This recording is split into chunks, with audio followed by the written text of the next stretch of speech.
Hi everyone, come with me, Coffee and Lube. So, andito ako sa loob ng store na ito dahil nagutom po ang person. So, I need to follow what my doctor said. No coffee, so no coffee. Ay, hindi naman talaga ako umiinom ng coffee, guys, noon pa man. Kasi, siguro mga ilang taon na rin akong maybe sometimes just once in a while like that, but hindi talaga sumusuka talaga ako pag minom ako ng coffee. I don't know why. And I like what I order. I don't know why I ordered 3 na ako lang naman ang kakain. Kanya-kanya talagang treat ng person. But anyway, everyone, of course hindi ko po maubos po ito. Of course dadalhin ko ito sa bahay. Titikman ko lang para lang papag-vlog. Anyway, hindi naman din po ako mahilig sa matamis din talaga. Rice talaga ang hilig ko, yung pagkain Pilipino. Pagkain Pilipino din naman ito, but ibig kong sabihin, hindi ako masyadong mahilig sa matamis.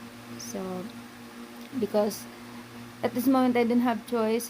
So, kailangan kong kumain muna ng medyo matamis dahil walang mamantika. Ganun talaga pag tumatanda na. Diet, diet. Diet ka pa niyan, girl. So, yeah. Um, dahil nasa labas ako, so, I need to use, kasi para lang, kailangan maging social. Konti. Depend mo yun sa sarili mo kung saan, no? Pag nasa bahay, kaya namang magkamay-kamay, but you are, just like this na nasa, ako, of course, you need to be up, dun, guys. Ganun talaga ang life. Bagay-bagayan lang yan. So, ang person talaga, everyone, gutom talaga. Thank you. So, may dumaan. He doesn't know na may camera nakatutok sa akin, but it's okay. Continue. Life is real.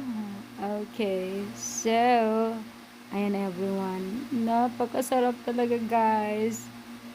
Babalik po ako talaga sa shop na ito para lang, or sa store na ito para lang kumain. About the price, everyone, I'm sorry, I forgot how much. I forgot how much. So, yeah, talagang I'm so hungry, everyone. It's my favorite, like, this is my favorite. I like it. So, yeah. Yeah. Mukha namang matamis. Hindi po siya masyadong matamis because kinausap ko po yung